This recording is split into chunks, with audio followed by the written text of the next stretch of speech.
继续来看飞达的执行长黄仁勋，讲这礼拜会来台湾参加台北国际电脑展相关的活动，而且会来宣布到飞达伫台湾海外总部的地点。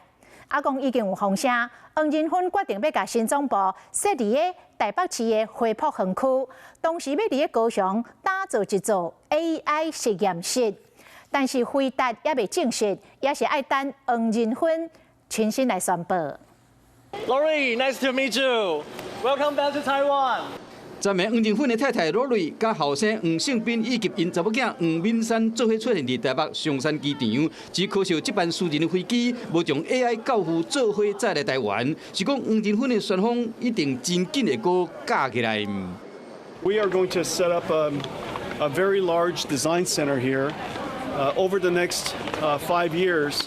we will hire probably at least 1,000 more engineers. 进前黄仁勋讲要伫台湾设立飞达的海外总部，大家真好奇讲到底会设伫对？是讲北面媒体曝光黄仁勋已经决定和这个总部设伫台北，而且花圃园区是首选，因为这个所在真跨交通利便，再加上附近有真侪大学，有人才优势。飞达团队嘛捌考虑去南港的台铁吊车场，甲松山机场边的军方的土地。是讲伫交通上相对就较无遐方便，所以讲无被优先考虑。南港的一个研发中心，在人才方面的互相的一些交流，那么或者是调度也会相对的比较方便，啊，会比较涉及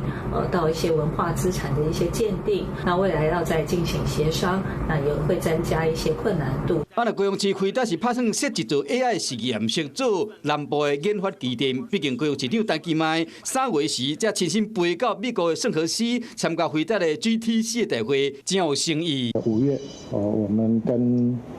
NVIDIA 会有非常多的，不管是技术的交流讨论，或者是在各种在技术上合作的论坛。